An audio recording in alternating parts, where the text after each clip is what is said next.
Assalamualaikum warahmatullahi wabarakatuh. Waalaikumsalam warahmatullahi wabarakatuh. Terima kasih kepada ibu yang telah memberikan kami kesempatan untuk menyampaikan sedikit materi tentang kasus kecelakaan kerja. Kemudian selamat siang teman-teman. Saya Nuril Mubarak dan Sofia sebagai moderator akan memandu jalannya kegiatan presentasi pada siang menjelang sore hari ini. Sebelum mulai presentasi, izinkan saya untuk memperkenalkan para pemateri. Di sini yang pertama ada Saudara Daya, kemudian ada Saudara Pratama Prasetyo, ada Saudari Arista, Saudari Nadia, dan Yusaki. Terima kasih.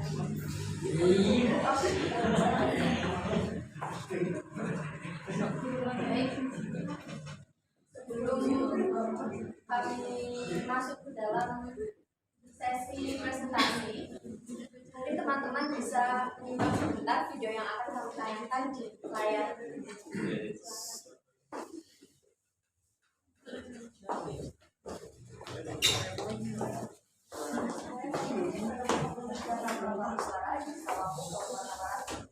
Terima kasih.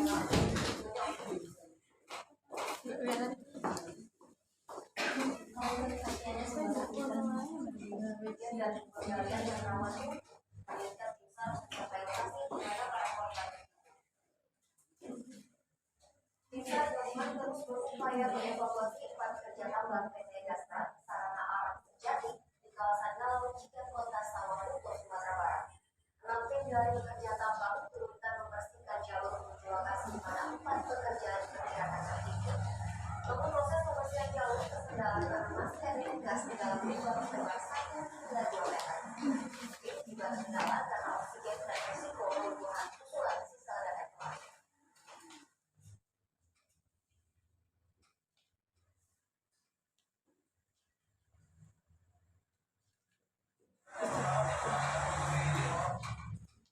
Baik teman-teman, video tadi adalah tentang kasus kecelakaan kerja yang terjadi di PT Dasar Sarana Arang Sejati berupa ledakan yang terjadi di pertambangan. Dan berdasarkan analisis dari kami memperoleh data seperti yang akan nanti ditampilkan di PPT di PowerPoint. Langsung saja untuk materi yang pertama akan disampaikan oleh Saudara Pratama Prasetyo. Kasus ini terjadi di sebuah tambang batubara milik PT Dasar Sarana Arang Sejati yang terjadi pada Jumat 24 Januari 2014. Peristiwa tersebut terjadi di lokasi pertambangan batubara Desa Parambahan dan Desa Batu Tanjung, Kecamatan Talawi, Kota Sawalunto. Dilaporkan 4 pekerja tertimbun saat tambang batubara tempat mereka bekerja meledak. Untuk selanjutnya adalah tentang upaya pencegahan yang mungkin dapat dilakukan oleh PT Dasrat yang akan disampaikan oleh Arista. Baik, di sini saya akan melanjutkan bagaimana upaya pencegahan yang bisa dilakukan untuk meminimalisir kejadian tersebut terulangi. Ada yang pertama itu dari upaya pencegahan individu. Yang pertama, mengetahui dasar-dasar ledakan.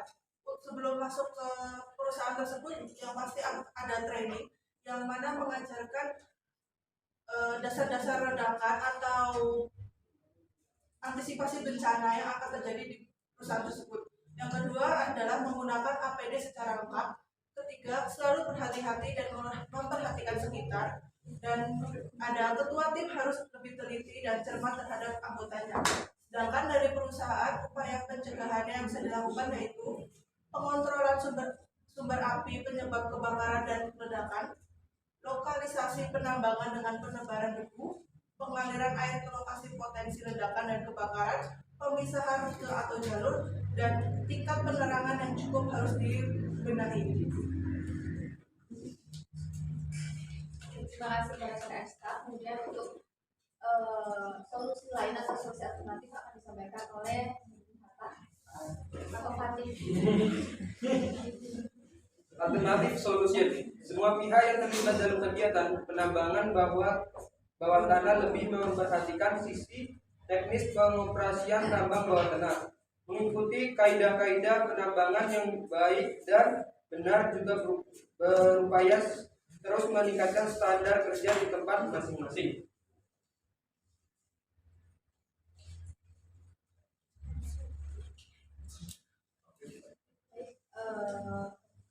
Mungkin penjelasan dari kami sampai sini. Untuk kemudian kami membuka sesi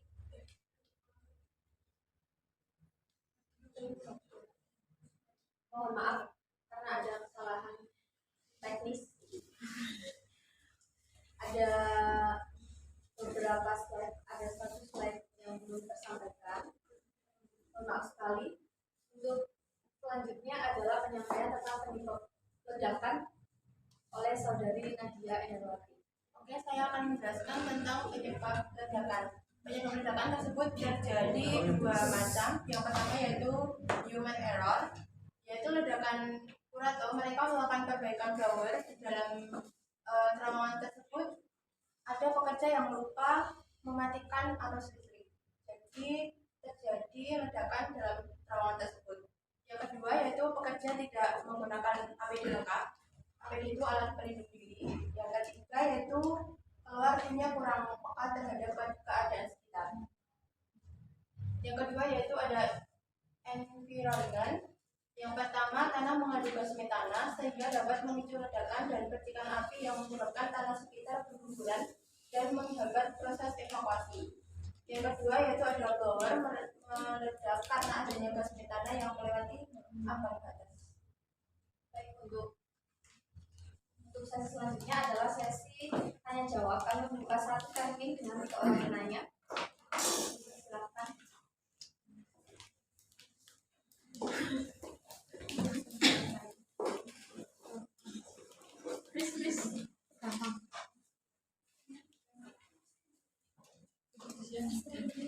Satu lensinya disiapkan ya.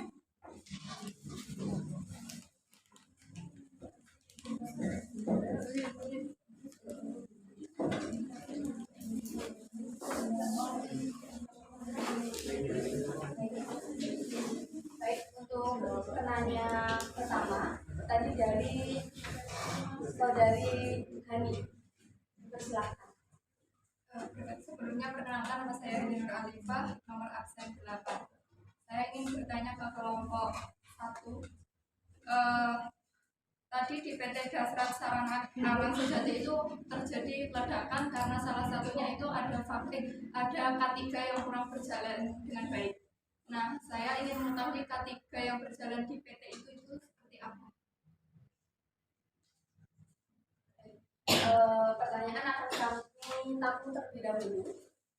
Kemudian dilanjutkan untuk penanya yang kedua dari saudari Ganita. Silakan. Baik, terima kasih. Berdasarkan peristiwa atau kejadian ledakan di PT tersebut, bagaimana perusahaan mengatasi dari peristiwa tersebut, mulai dari evakuasi. Nah, evakuasinya itu apakah timingnya sudah tepat, apakah pada saat kejadian langsung menelpon 911 atau seperti apa, dan apakah itu sudah sesuai dengan kaidah KPK yang kita baca. Terima kasih atas pertanyaannya.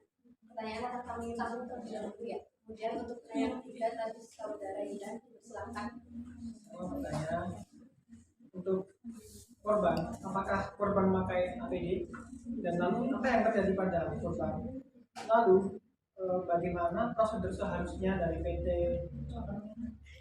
Dasrat tadi, ya prosedur apa yang seharusnya mereka lakukan sehingga tidak terjadi.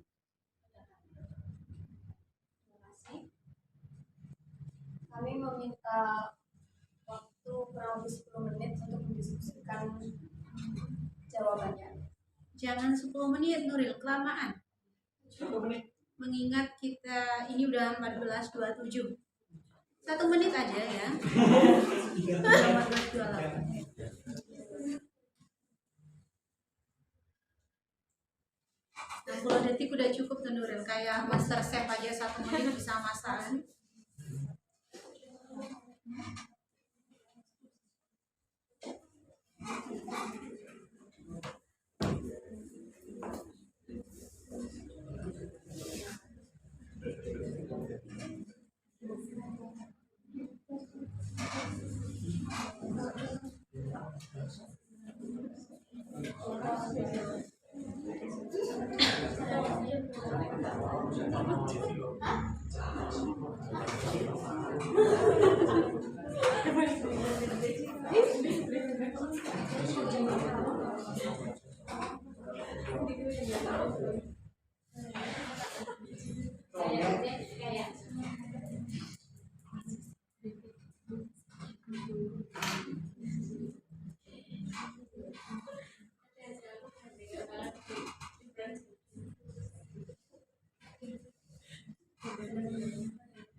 Saudara Yudan yang pertanyaannya itu apa korban memakai APD, lalu prosedur apa yang seharusnya dilakukan oleh PT tersebut.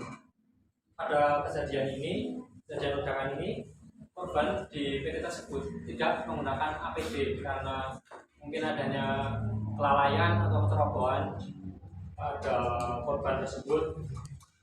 Lalu seharusnya prosedur yang biasanya dilakukan itu sebelum masuk dan terjun ke lapangan, pekerja di situ harus memakai APD secara lengkap. Lalu ada pengecekan secara berkala juga pada alat-alat yang digunakan pada tambang tersebut. Lalu ada pengecekan kadar gas pada tambang yang di produksi itu.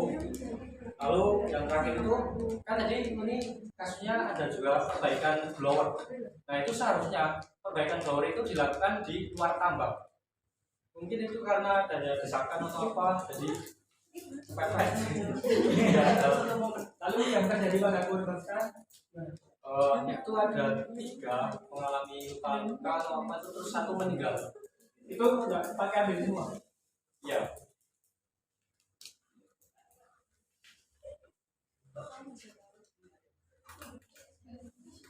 Bagaimana Mas Yudan? Terima kasih.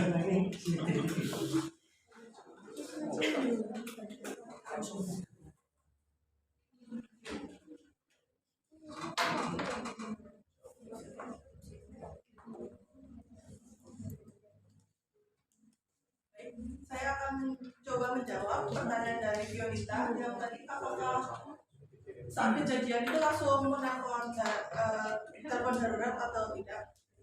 Pada saat itu pemilik perusahaan itu langsung melakukan proses evakuasi yang mana berhasil menemukan 3 korban dalam 6 hari.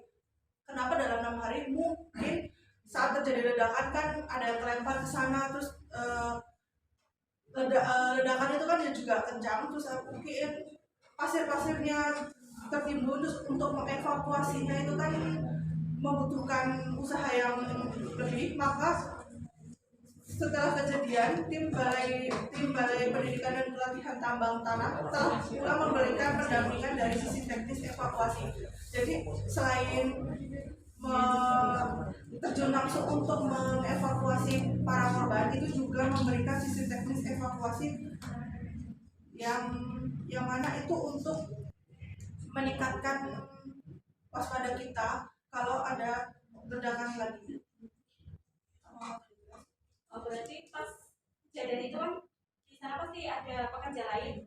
Nah, saat kejadian itu pekerja itu langsung meminta bantuan gitu atau ada menambahkan jawaban. Awalnya itu kan ada satu yang ditugaskan untuk menolong blower. Nah, saat beberapa orang yang masuk ke dalam terowongan itu, si ketua timnya sebenarnya melihat ada letupan api dari dalam blower, tapi itu dianggap sebagai hal wajar karena itu memang biasa terlihat percikan api di dalam terowongan. Jadi mungkin kurang peka terhadap bahwa hanya, dan ketika terjadi ledakan itu secara tiba-tiba mungkin yang 4 orang itu masih bisa dievakuasi, namun yang 1 orang itu terlempar dan pastinya tidak sempat untuk mungkin menelpon karena ledakannya kan secara tiba-tiba ya, dari pasti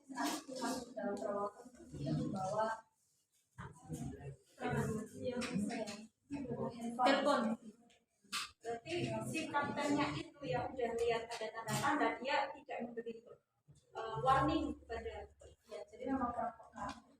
Jadi di salah satu penyebabnya human error itu ada pelatih kurang peka terhadap anggota timnya. Oke, terus tadi kan saya bilang bagaimana perusahaan mengatasinya itu mulai dari evakuasi sampai dengan penanganannya, ya kan? Nah itu kan baru dijelaskan saat kejadian dan evakuasi. Nah penanganan dari perusahaannya untuk mengatasi kejadian ini gimana? Kayak memberikan kompensasi kah atau ditindak secara hukum yang tidak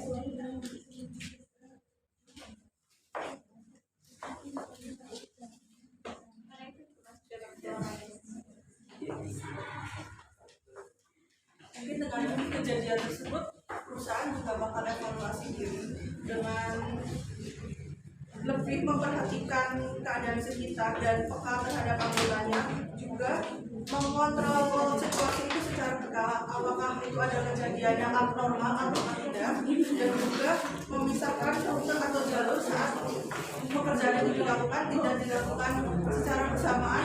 Beberapa jenis pekerjaan yang seharusnya memang dipisah. Jadi sampai saat ini pun belum ada tindakan hukum untuk mengatasi. Kalau yang tadi kamu itu ada yang terjadi tersangkanya, tapi untuk kelanjutannya dilakukan. Baik, terima kasih. Sampai jumpa.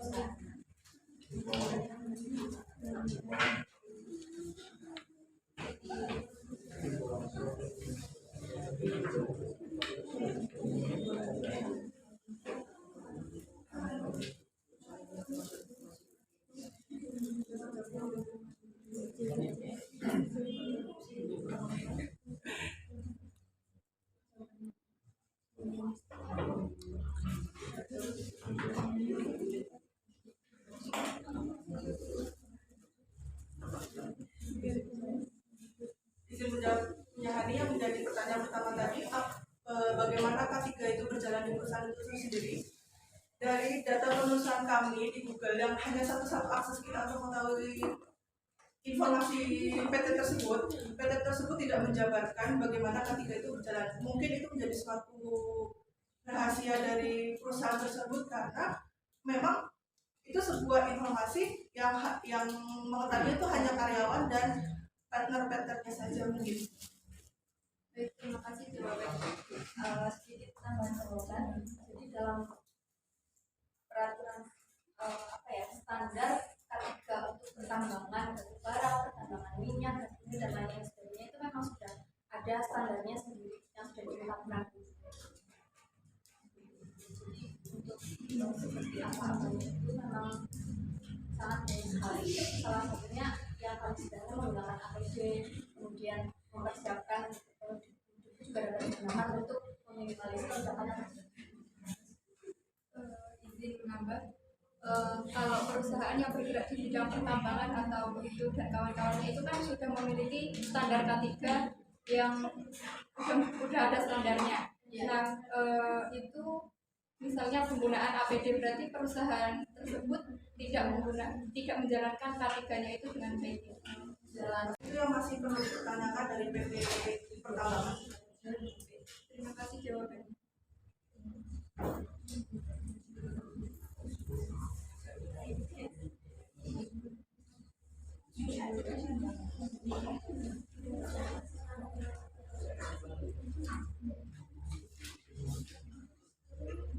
Baik, terima kasih kepada seluruh partisipant yang telah mengikuti jalannya diskusi sore hari ini dengan sangat baik.